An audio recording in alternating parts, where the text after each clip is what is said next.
नमस्कार दोस्तों, स्वागत है आपका हमारे इस ऑनलाइन लर्निंग प्लेटफॉर्म बौद्धिक जीएस पर। ठीक, हमारा ये वाईटी चैनल है, तो इसे आप ज़रूर सब्सक्राइब करें, इसे शेयर करें और क्लास को ज़रूर लाइक करें। तो दोस्तों, आपको क्लास शुरू करने से पहले कुछ सामान्य जानकारी दे दें। तो हमारा ये जो चैनल है दोस्तों, वो सामान्य अध्ययन और करंट अफेयर्स क्लास के लिए है। ठीक, यहाँ पे आपको आपके जो भी वनडे एग्ज़ाम है, ठीक, वनडे एग्ज़ाम को समर्पित है। एसएससी हो, रेलवे हो या अन्य अदर वनडे एग्ज़ाम, जहाँ पे आपका सामान्य अध्ययन या करंट अफेयर्स का पाठ्यक्रम है, उससे जुड़ी हुई संपूर्ण क्लासेस आपको यहाँ पे मिलेंगे। ठीक, तो चलिए शुरू करते हैं। इसी श्रृंखला में आज हमारी जो पहली क्लास है वो है, हम शुरू कर रहे हैं सामान्य अध्ययन की। ठीक, जनरल स्टडीज़ क्लासेस शुरू कर रहे हैं और ये हमारी क्लास होगी एमसीक्यूज़ के माध्यम से, जहाँ पे हम ऑब्जेक्टिव प्रश्नों के माध्यम से टॉपिक को सब्जेक्ट वाइज प्रत्येक टॉपिक को ऑब्जेक्टिव प्रश्नों के माध्यम से समझेंगे। तो इसी श्रृंखला में आज हमारा जो पहली क्लास है वो है आपका भारतीय संविधान एवं राज्य व्यवस्था, जिसके अंतर्गत हम संविधान की प्रस्तावना के संपूर्ण भाग को, ठीक, संविधान की प्रस्तावना के संपूर्ण पहलू को एमसीक्यूज के माध्यम से समझेंगे, जो एग्जाम पॉइंट ऑफ व्यू से आपके इम्पोर्टेंट है। तो चलिए शुरू करते हैं। तो आप चैनल को जरूर सब्सक्राइब करना ना भूलें। आपको निरंतर इस पे करंट अफेयर्स और सामान्य अध्ययन की क्लासेस लगातार आप देखने को आपको उपलब्ध होंगी। तो दोस्तों चलिए शुरू करते हैं। तो हमारा जो पहला क्वेश्चन है, ठीक, आज की क्लास का, जैसा कि हमने आपको बताया कि हमारा टॉपिक क्या है, प्रस्तावना। ठीक, प्रस्तावना से जुड़े हुए संपूर्ण पहलुओं को यहाँ पे समझेंगे, ठीक, एक एक प्रश्नों के माध्यम से, ताकि आप हमसे कनेक्ट हो पाएँ। तो पहला प्रश्न है आपका, भारतीय संविधान में शामिल प्रस्तावना के सिद्धांत को किस देश के संविधान से लिया गया है। ठीक, आपका प्रश्न है कि भारतीय संविधान की जो है उसमें जो प्रस्तावना का सिद्धांत है वो किस देश के संविधान से लिया गया है। आपके विकल्प हैं A America, B Australia, C Canada या डी ब्रिटेन।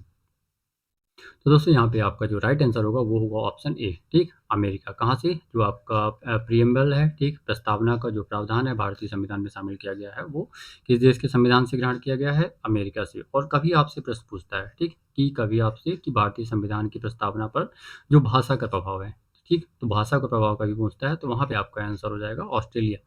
बाकी जब अगर प्रावधान की बात आती है किस देश से ग्रहण किया गया है, तो वहाँ पे आपका आंसर होगा अमेरिका। दोस्तों अगला प्रश्न है, हम यहाँ पे दोस्तों टॉपिक वाइज कर रहे हैं, ठीक, आपका कोई भी पार्ट इससे छूटेगा नहीं। जहाँ से आपसे प्रस्तावना से संबंधित प्रश्न पूछे जाते हैं, कोई भी एरिया आपका नहीं छूटेगा। हमारी इस क्लास को आप लास्ट तक देखिए और उसके बाद आप कहीं से भी प्रश्नों को करिए। और अगर आपको नहीं बनता तो हमें कमेंट सेक्शन में ज़रूर बताएं कि ये एरिया हमारा छूट गया या ये प्रश्न हमको हमारी क्लास करने के बाद भी नहीं हो रहा है। तो सेकंड प्रश्न है आपका, उद्देश्य प्रस्ताव। ठीक, उद्देश्य प्रस्ताव जो जिसका परिवर्तित भाग प्रस्तावना है, संशोधन के बाद प्रस्तावना के रूप में स्वीकार किया गया, संविधान सभा में निम्नलिखित में से किसके द्वारा प्रस्तुत किया गया था। ठीक, आपका प्रश्न है, उद्देश्य प्रस्ताव संविधान सभा में निम्नलिखित में से किसके द्वारा प्रस्तुत किया गया था। यहाँ पे आपके ऑप्शंस हैं, A doctor Rajendra Prasad, B doctor B R Ambedkar, C Pandit Jawaharlal Nehru and D Sardar Vallabhbhai Patel.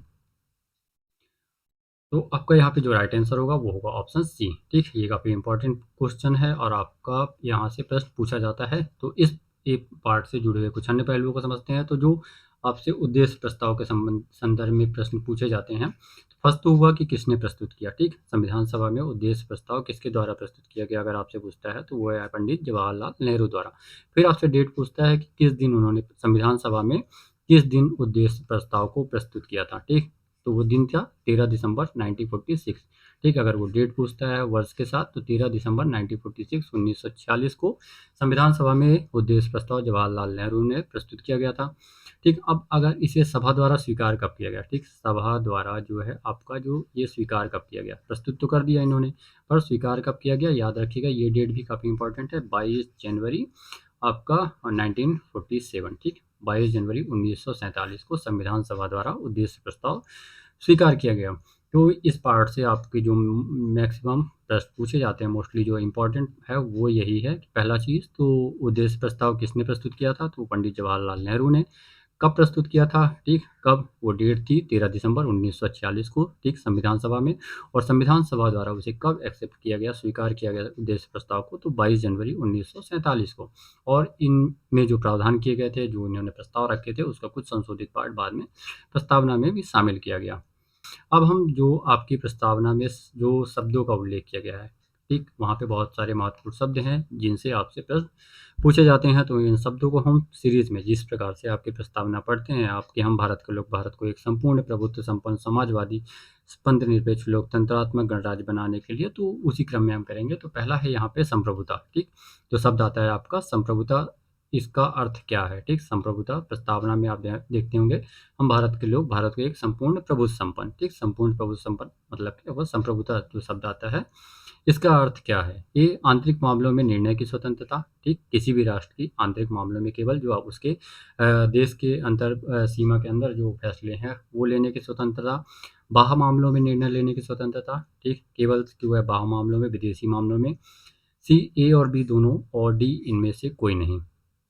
तो दोस्तों ये काफ़ी इंपॉर्टेंट प्रश्न है, तो आपका यहाँ पे जो आंसर होगा वो होगा ऑप्शन सी, ठीक? ए और बी दोनों, ठीक? दोस्तों अगर कोई राष्ट्र ये कहता है कि वह एक संप्रभु राष्ट्र है, ठीक? संप्रभु राष्ट्र है मतलब कि उस देश की जो निर्णय लेने की स्वतंत्रता है, ठीक? वो अपने देश के भीतर सभी प्रकार के आर्थिक, सामाजिक जितने भी प्रकार के फैसले लेने के लिए पूर्णतः स्वतंत्र है, और वैश्विक स्तर पर, ठीक? ग्लोबल स्तर पर भी विदेश उस फॉरेन पॉलिसी से जुड़े हुए जो फैसले लेने हैं, उसके लिए भी वह राष्ट्र पूर्णतः स्वतंत्र है। तो संप्रभुता का अर्थ है दोस्तों कि किसी भी राष्ट्र का अपने आंतरिक मामले हो या बाह्य मामले, दोनों में निर्णय लेने की पूर्ण स्वतंत्रता हो, वो किसी भी बंधन में बंधा नहीं हो, ठीक? किसी प्रकार का उस पे दबाव नहीं हो। अब क्या किसी भी ऑर्गेनाइजेशन, जैसे कि आप इंटरनेशनल ऑर्गेनाइजेशन देखते हैं, डब्ल्यूटीओ हो गया, डब्ल्यूएचओ हो गया, यूनाइटेड नेशन हो गया, इन संगठनों की सदस्यता ग्रहण करने पर क्या यह संप्रभुता किसी प्रकार से कम होती है या प्रभावित होती है? तो बिल्कुल नहीं, ऐसा बिल्कुल नहीं है, ठीक? क्योंकि ये मतलब जो समझौता है, एग्रीमेंट किया जाता है साइन को इस शर्तों पे, इस ऑर्गेनाइजेशन जिस उद्देश्य से गठित होते हैं, ठीक? उन उद्देश्यों के आधार पर समझौता किया जाता है, तो इसका किसी भी राष्ट्र, ठीक? भारत के संदर्भ में अगर हम बात करें, तो भारत की संप्रभुता को ये किसी भी प्रकार से प्रभावित नहीं करता है कि भारत इनका सदस्य है और ये भारत की संप्रभुता को प्रभावित, तो ऐसा नहीं है। तो आपका आंसर होगा कि अगर कभी आपसे पूछता है कि संप्रभुता का अर्थ क्या है, तो संप्रभुता का अर्थ होता है किसी भी राष्ट्र की निर्णय लेने की स्वतंत्रता, ठीक? पूर्ण स्वतंत्रता, आंतरिक हो राष्ट्र के अंतर्गत या बाहर, ठीक? वैश्विक स्तर पर विदेश फॉरेन पॉलिसी से जुड़ी हुई। दोस्तों फिर संप्रभुता के बाद जो अगला शब्द आता है वो है आपका समाजवादी, ठीक? तो समाजवादी यहाँ पे प्रस्तावना में वर्णित समाजवादी शब्द के संदर्भ में कौन से कथन सही हैं? क्या पूछ रहा है? इस समाजवादी शब्द के संदर्भ में कौन सी कथन यहाँ पे यह आपका विकल्प सही है? पहला है समाजवादी शब्द मूल संविधान में शामिल था, ठीक? मूल, जब भी आपको कभी ये आपको प्रश्न दिखे मूल संविधान, ठीक? मूल संविधान का अर्थ होता है दोस्तों 26 जनवरी 1950, ठीक? 26 जनवरी 1950 जिस दिन आपका संविधान लागू हुआ था, ठीक? उस दिन की डेट ना लिख करके वो मूल संविधान आपको क्वेश्चन में वहाँ मेंशन कर दिया जाता है, ठीक? तो समाजवादी शब्द मूल संविधान में शामिल था। तो बी है समाजवादी शब्द को प्रस्तावना में 42वें संविधान संशोधन 1976 द्वारा जोड़ा गया। सी है समाजवादी शब्द को आपके 52वें संविधान संशोधन अधिनियम 1985 के द्वारा जोड़ा गया, या डी इनमें से कोई नहीं, ठीक? अब आपका यहाँ पे आंसर क्या होगा? तो जो सही आंसर होगा इस प्रश्न का वो होगा ऑप्शन बी, ठीक? दोस्तों जो आपका समाजवादी शब्द है, ठीक? जो प्रस्तावना में आप जब पढ़ते हैं तो समाजवादी शब्द आता है, यह शब्द आपके मूल संविधान में नहीं था, मतलब कि ये आपके 26 जनवरी 1950 को जब संविधान लागू हुआ भारत में, तो उस समय ये शब्द प्रस्तावना में मौजूद नहीं था। इसे कब शामिल किया गया? जैसा कि हमने बताया 42 में, ठीक? 42 में कॉन्स्टिट्यूशनल अमेंडमेंट 1976, ठीक? 42वें संविधान संशोधन अधिनियम 1976 के द्वारा समाजवादी शब्द को प्रस्तावना में शामिल किया गया। और ठीक, और बात करें ये आपका जो 52वां संविधान संशोधन था, तो ये कब इसके माध्यम से आपके उस संविधान, ठीक? संविधान में 10वीं अनुसूची जोड़ी गई, ठीक? 10वीं अनुसूची जोड़ी गई जिसमें दल बदल से संबंधित प्रावधान किए गए, ठीक? दल बदल संबंधित प्रावधान किए गए। तो दोस्तों ये तो हमने जान लिया कि समाजवादी शब्द आपका कब शामिल किया गया, 42वें संविधान संशोधन 1976 के द्वारा। अब इसका अर्थ क्या है? तो दोस्तों समाजवाद का अर्थ है एक अवधारणा, ठीक? समाजवाद एक अवधारणा है, सामाजिक आर्थिक अवधारणा की जो आपके संसाधन है, ठीक? एक तरह से असमानता को समाप्त करना, ठीक? किसी भी राष्ट्र के अंतर्गत अगर असमानता विद्यमान है, गरीबी है, भुखमरी है, या स्वास्थ्य अन्य क्षेत्रों में, तो उसे समाप्त करना, संसाधनों के वितरण को सुनिश्चित करना कि जो संसाधन है राष्ट्र के, वो किसी एक वर्ग के पास या एक व्यक्ति के पास या कुछ व्यक्तियों के समूह के पास संरक्षित ना हो सके, ठीक? उस पे सभी का समान अधिकार हो, ठीक? और प्रत्येक व्यक्ति को अपने जीवन स्तर को ऊंचा उठाने के अवसर प्राप्त हो, ठीक? समान अवसर उन्हें मिले, ठीक? तो इस प्रकार यह एक सामाजिक आर्थिक अवधारणा है जिसमें सामाजिक स्तर पर और आर्थिक स्तर पर लोगों के जीवन स्तर को बेहतर बनाने का प्रयास किया जाता है। दोस्तों फिर अगला शब्द आता है पंथ निरपेक्ष, ठीक। तो निम्नलिखित में से कौन से कथन सत्य हैं, यहाँ पे कौन से कथन सत्य हैं। तो धर्मनिरपेक्ष जो शब्द है मूल संविधान की प्रस्तावना में शामिल नहीं था। तो हमने अभी आपको मूल संविधान का अर्थ बताया कि मूल संविधान जब आपके प्रश्न में लिखा हो तो इसका अर्थ क्या होता है कि 26 जनवरी 1950 के संदर्भ में यह बात कर रहा है, ठीक। 26 जनवरी 1950 के संदर्भ में जब आपका संविधान लागू किया गया, इस शब्द को प्रस्तावना में 42वें संविधान संशोधन द्वारा शामिल किया गया, ठीक। तो प्रश्न पहला क्या है, धर्मनिरपेक्ष शब्द मूल संविधान की प्रस्तावना में शामिल नहीं था। और सेकंड है, इस शब्द को जो धर्मनिरपेक्ष शब्द है या पंथ निरपेक्ष आपका 42वें संविधान संशोधन 1976 के माध्यम से संविधान में शामिल किया गया, संविधान प्रस्तावना में, ठीक। एक, केवल दो, एक और दो दोनों, और ना ही एक और ना ही दो। तो यहाँ पे आपको जो आंसर होगा, राइट आंसर वो हो जाएगा ऑप्शन सी, ठीक। एक और दो दोनों, ठीक। जैसा कि पहला स्टेटमेंट है कि धर्मनिरपेक्ष शब्द मूल संविधान की प्रस्तावना में शामिल नहीं था, तो ये बिल्कुल आपका राइट है, शामिल नहीं था। कब शामिल किया गया, तो 42वें संविधान संशोधन, ठीक, 42वें कॉन्स्टिट्यूशनल अमेंडमेंट 1976 के माध्यम से इसे संविधान में शामिल किया गया। और अगर आप देखेंगे कि धार्मिक स्वतंत्रता का अधिकार कहाँ पे प्रदान किया गया है, तो आपका जो भारतीय संविधान का पार्ट 3 है, ठीक, फंडामेंटल राइट्स, ठीक, फंडामेंटल राइट जो आर्टिकल 12 से 35, इसके अंतर्गत जो आपके आर्टिकल आते हैं 25 टू 28, यहाँ पे आपके धार्मिक स्वतंत्रता से संबंधित मौलिक अधिकार के रूप में इसे शामिल किया गया था मूल संविधान में ही। परंतु जो धर्मनिरपेक्ष शब्द को है इसी प्रस्तावना में कब जोड़ा गया, तो याद रखिएगा 42वें संविधान संशोधन 1976 के माध्यम से शामिल किया गया। अगला प्रश्न है दोस्तों लोकतंत्र, ठीक। तो प्रश्न है कि भारत में जो लोकतंत्र है, ठीक, वो कौन सा स्वरूप प्रचलित है। भारत में जो लोकतंत्र का स्वरूप है वो कौन सा स्वरूप प्रचलित है, या भारतीय लोकतंत्र को किस रूप में परिभाषित किया जाता है। तो भारत प्रत्यक्ष लोकतंत्र, अप्रत्यक्ष लोकतंत्र, ए और बी दोनों, मतलब कि आपके प्रत्यक्ष और अप्रत्यक्ष लोकतंत्र का मिला स्वरूप, मिला जुला स्वरूप, और इनमें से कोई नहीं। तो यहाँ पे आपका जो आंसर होगा, ठीक, इस प्रश्न का जो आपका सही आंसर होगा वो होगा ऑप्शन बी, ठीक, अप्रत्यक्ष लोकतंत्र, ठीक। भारत में दोस्तों जो लोकतंत्र प्रणाली है वो कैसी है, अप्रत्यक्ष रूप, ठीक। मतलब कि यहाँ पे जो प्रमुख होता है, जो शासन करते हैं वो लोग जनता के प्रतिनिधि होते हैं, ठीक। जनता अपने प्रतिनिधि को चुनकर भेजती है और फिर वो कानून का निर्माण करते हैं और जनता की भलाई के लिए कानूनों का निर्माण करते हैं, उसका क्रियान्वयन करते हैं। वहीं पे जो आपका प्रत्यक्ष लोकतंत्र होता है, इसमें क्या होता है दोस्तों, इसमें जो राष्ट्र की जनता होती है, ठीक, राष्ट्र के जो नागरिक होते हैं उन्हें कुछ प्रत्यक्ष अधिकार मिले होते हैं, ठीक। जो वो जो शासन प्रणाली है, कानून निर्माण की प्रक्रिया है, या तो जो उनके प्रतिनिधि हैं उन्हें समय से पूर्व हटाना है अगर वो किसी कारण से अच्छे कार्य नहीं कर रहे हैं, या तो भ्रष्टाचार में लिप्त हैं, तो वहाँ पे आप प्रत्यक्ष लोकतंत्र, ठीक, मतलब कि जो जनता होती है, नागरिक की प्रशासन में और जो विधायी प्रक्रिया है उसमें प्रत्यक्ष भागीदारी होती है। तो ये हमें कहाँ देखने को मिलता है, मोस्टली इसका जो आपका एग्जाम्पल है वो है स्विट्जरलैंड, ठीक। स्विट्जरलैंड में देखने को मिलती है कभी आपका एग्जाम्पल, तो स्विट्जरलैंड प्रत्यक्ष लोकतंत्र का, डायरेक्ट डेमोक्रेसी का जो उदाहरण है, ये स्विट्जरलैंड में देखने को मिलता है, ठीक दोस्तों। और ये जो प्रणाली है कि डायरेक्ट डेमोक्रेसी है वो कहाँ पे सफल है, ऐसे नेशंस में जहाँ की पॉपुलेशन बहुत कम है, ठीक, जहाँ पे जनसंख्या बहुत कम हो, ऐसी जगह पे ही ये सफल हो सकती है। और भारत जैसे बड़ी जनसंख्या वाले, आबादी वाले देश में ऐसी प्रणाली संभव नहीं है। अब जो प्रत्यक्ष लोकतंत्र होता है, इसमें कुछ औजार होते हैं जिसके माध्यम से ये प्रणाली चलती है। तो आइए देखते हैं कि वो कौन-कौन से हैं।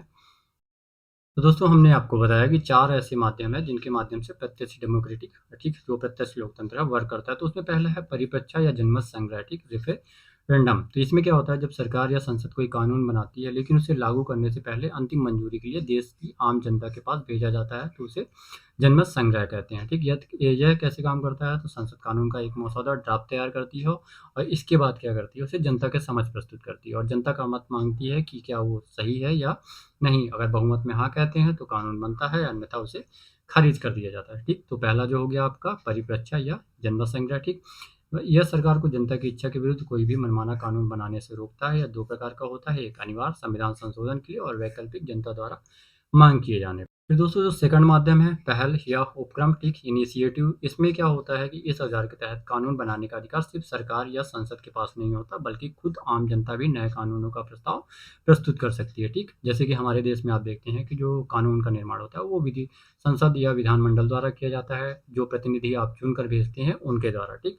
परंतु यहाँ पे ऐसा नहीं है, ठीक। यहाँ पे आम जनता को नए कानून का प्रस्ताव रखने का भी अधिकार होता है। यह कैसे काम करता है, यदि नागरिकों का एक निश्चित समूह जैसे स्विट्जरलैंड में 1 लाख नागरिक किसी नए कानून या संविधान के प्रस्ताव पर हस्ताक्षर कर देता है तो सरकार को उस प्रस्ताव पर पूरे देश में मतदान कराना ही पड़ता है, मतलब कि वो फिर शिफ्ट हो जाता है आपका जनमत संग्रह पर।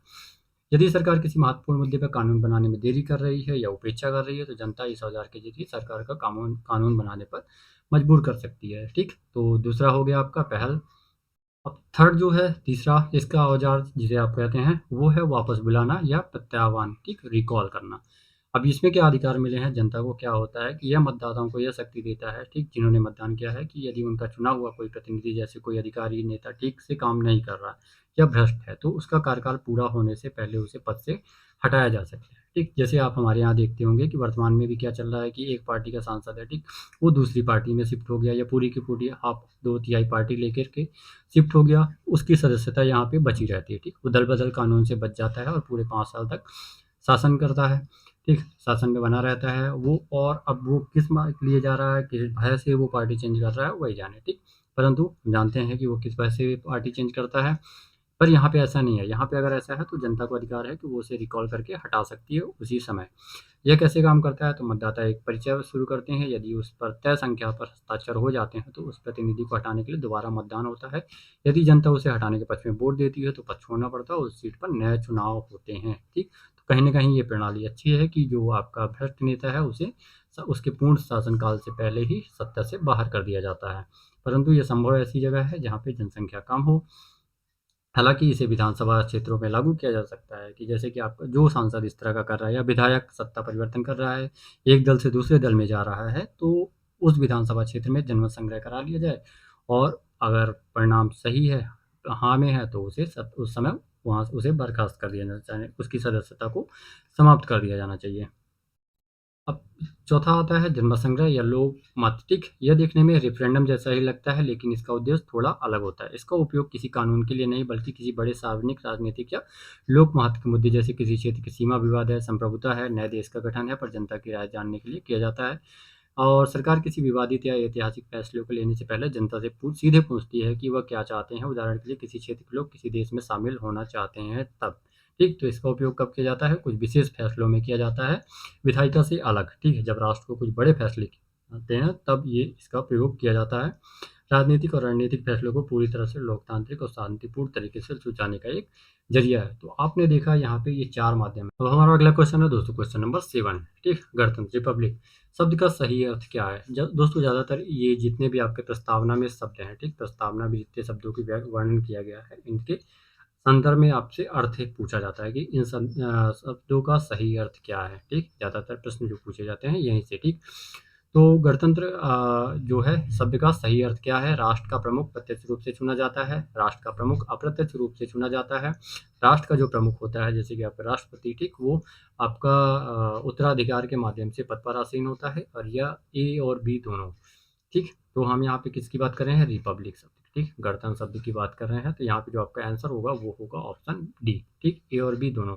जो आपका गणतंत्र होता है दोस्तों, ये लोकतंत्र के अंतर्गत एक प्रणाली है, ठीक, जिसमें राष्ट्र का जो प्रमुख होता है या तो प्रत्यक्ष रूप से चुनकर आता है, ठीक, जैसे कि आप देख सकते हैं यूएसए में, ठीक, अमेरिका में, ठीक, जो राष्ट्रपति होता है, ठीक, वो प्रत्यक्ष रूप से, और राष्ट्र का प्रमुख अप्रत्यक्ष रूप से। तो आप इसका एग्जाम्पल देख सकते हैं अपने भारत में, जहाँ पे जो राष्ट्रपति का चुनाव होता है वो अप्रत्यक्ष रूप से किया जाता है। ठीक, जिसमें संसद के सदस्य प्लस आपके विधानसभा, ठीक, जो राज्यों की विधानसभा के सदस्य अप्रत्यक्ष रूप से राष्ट्रपति का चयन करते हैं। तो इस प्रकार जो गणतंत्र है, मतलब कि इसका अर्थ है कि जो राष्ट्र का प्रमुख होगा वो प्रत्यक्ष या अप्रत्यक्ष रूप से चुनकर आएगा, ना कि उत्तराधिकार के माध्यम से। अब ये प्रणाली आपको कहाँ देखने को मिलती है? तो उत्तराधिकार के माध्यम से आपको ब्रिटेन में, ठीक, ब्रिटेन में देखने को मिलती है कि वहाँ पे राजतंत्र है। ठीक, है तो संसदीय व्यवस्था, ठीक, फिर परंतु वहाँ जो प्रमुख होता है वो उत्तराधिकार के माध्यम से सत्ता पर आसीन होता है। तो इस प्रकार आपका आंसर हो जाएगा ऑप्शन डी।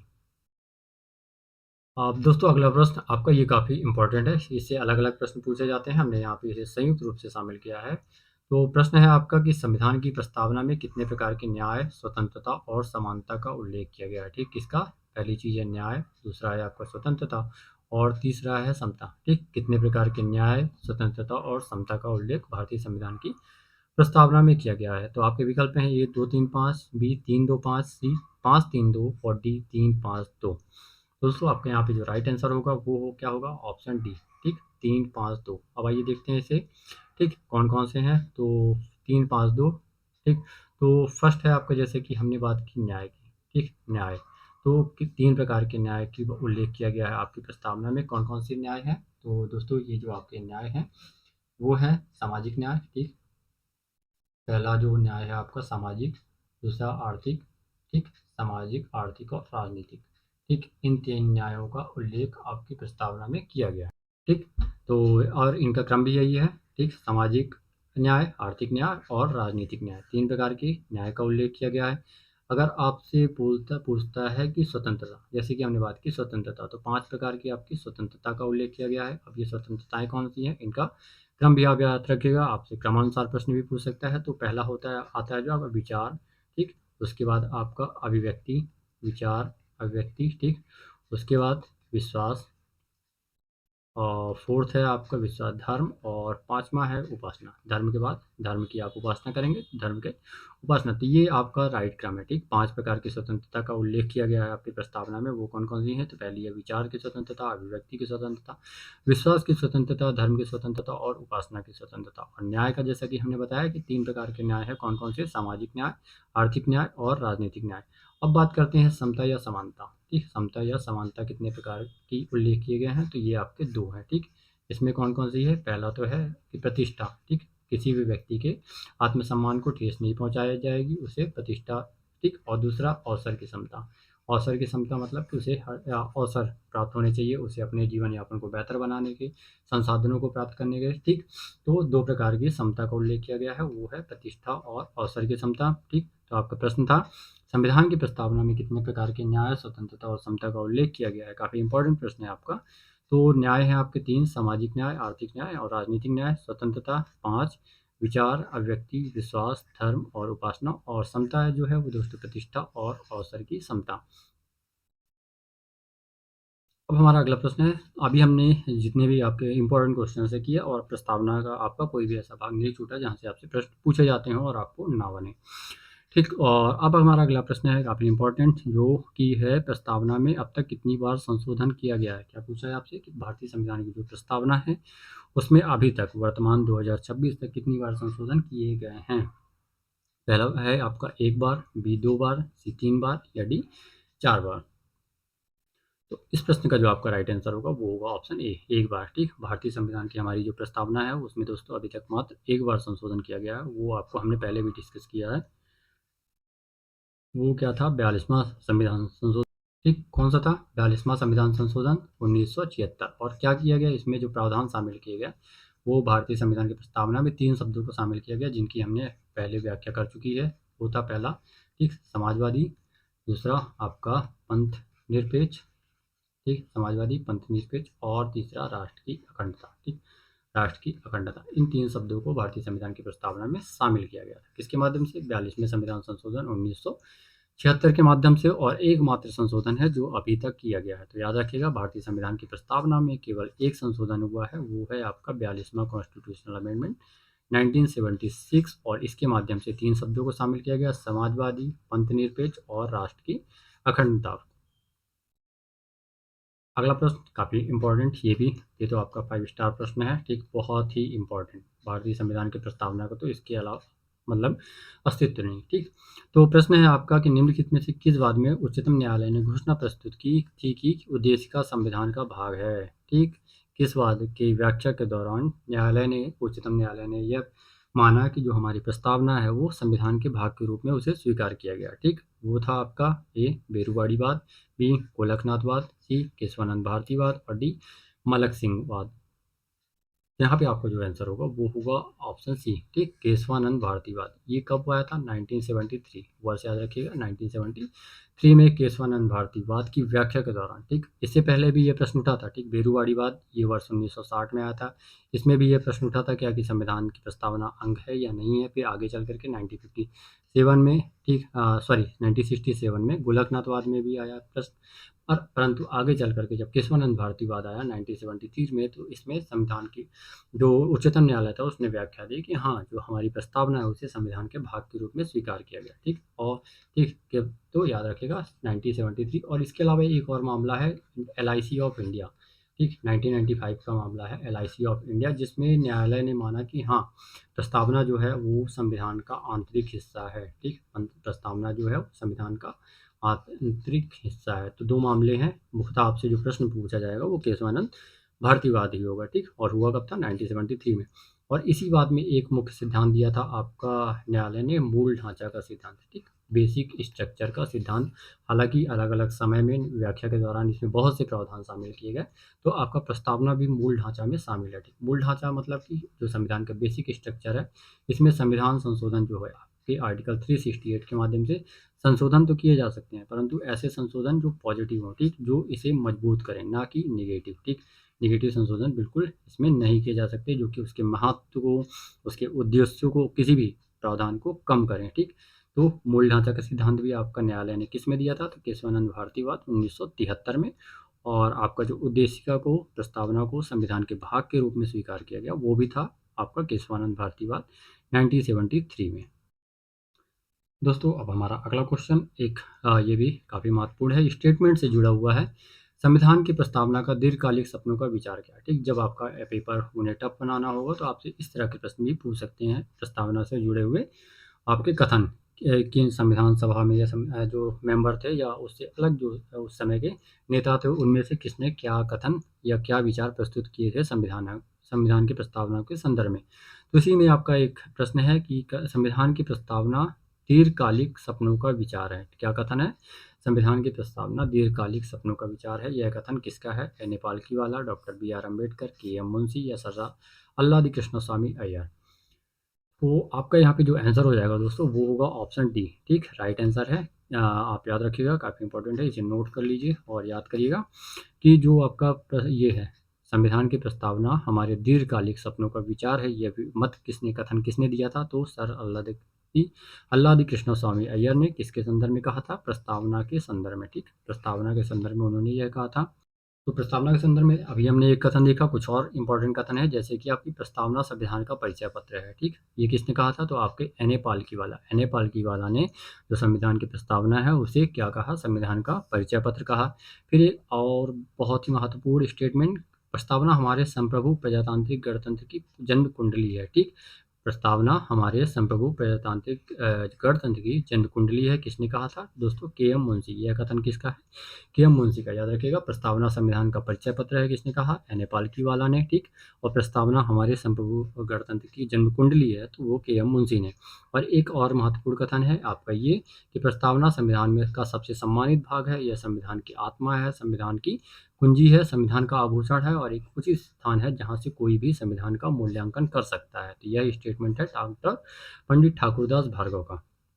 ठीक, किसका? वैसे भी संविधान को, प्रस्तावना को संविधान की कुंजी कहा जाता है। ठीक, प्रस्तावना को संविधान की कुंजी कहा जाता है, परंतु ये जो स्टेटमेंट है किसका था? ठाकुरदास भार्गव को। याद रखिएगा, प्रस्तावना संविधान का परिचय पत्र है, एन ए पालकीवाला, जन्म कुंडली है, के.एम. मुंशी, और सबसे सम्मानित भाग है, आत्मा है, संविधान की कुंजी है, संविधान का आभूषण है और एक उचित स्थान है जहाँ जिसे पढ़ने के बाद संविधान का कोई भी मूल्यांकन कर सकता है। ठीक, तो ये पंडित ठाकुरदास भार्गव का। दोस्तों हमारी प्रस्तावना का ये एक लास्ट प्रश्न। ठीक, हमने अभी ये 12वां प्रश्न है और लगभग आपके सारे प्रस्तावना से जुड़े हुए जितने भी प्रश्न है पूछे जाते हैं, सारे क्षेत्र को यहाँ पे कवर किया। ये लास्ट इंपॉर्टेंट प्रश्न देख लेते हैं। प्रस्तावना के संदर्भ में कौन सी कथन सत्य हैं? ठीक, ये भी आपसे पूछा जाता है। प्रस्तावना के संदर्भ में कौन से कथन सत्य हैं? पहला है कि प्रस्तावना न्यायालय में परिवर्तनीय है। ठीक, इसका अर्थ है कि प्रस्तावना में जो प्रावधान किए गए हैं उसका अगर किसी व्यक्ति या संस्था द्वारा उल्लंघन किया जा सकता चाहता है तो आप न्यायालय की शरण में जा सकते हैं। ठीक, न्यायालय की शरण में जा सकते हैं कि आप।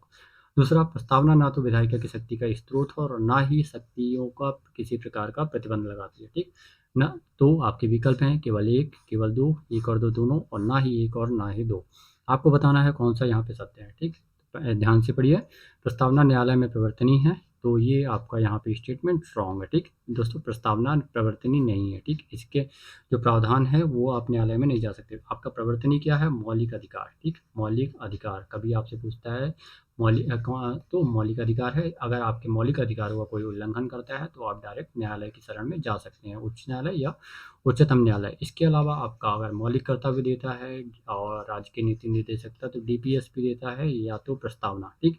ये तीनों याद रखिएगा, ये न्यायालय में प्रवर्तनीय नहीं है। मतलब इनमें जो प्रावधान किए गए हैं संविधान में, इसको लेकर के आप न्यायालय में नहीं जा सकते कि सरकार हमें, जैसे कि आपके डीपीएसपी में जो राज्य कल्याणकारी प्रावधान है कि ये सरकार इसे हमें नहीं दे रही, वो सरकार की इच्छा के अनुसार है, वो अपनी संसाधनों की उपलब्धता के आधार पर समाज को उपलब्ध कराए, ठीक। बाकी आप न्यायालय में जा करके नहीं कर सकते।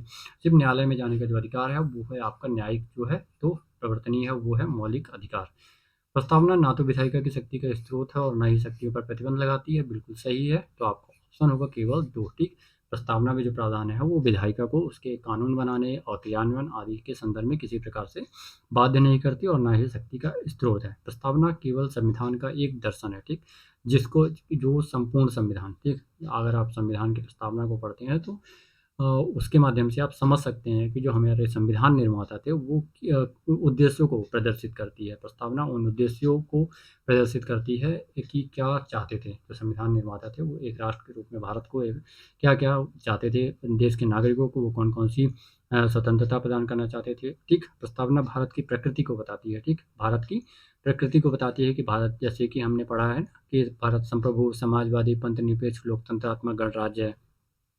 शक्ति के स्रोत को बताती है, तो शक्ति का स्रोत कौन है? कभी आपसे पूछता है तो भारत के लोग, ठीक। जैसे आपकी प्रस्तावना शुरू होती है we the people of India, हम भारत के लोग।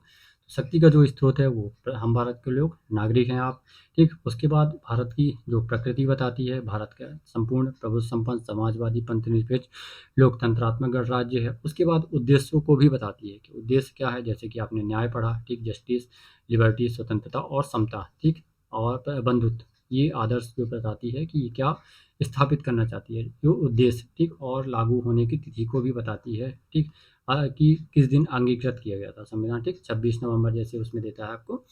तो इस प्रकार से 26 नवंबर 1949 मिति मार्ग शुक्ल सप्तमी। तो दोस्तों ये हुई आज की हमारी क्लास और लगभग हमने प्रस्तावना से जुड़े हुए संपूर्ण पहलुओं को प्रश्नों के माध्यम से समझा। अगली क्लास में हम एक फिर भारतीय संविधान के नए टॉपिक के साथ उपलब्ध होंगे, तो आप हमारे इस चैनल को ज़रूर सब्सक्राइब करें, ठीक, और शेयर करें। आपको निरंतर आपके जीएस और करंट अफेयर से संबंधित क्लासें इस पर देखने को मिलेंगी।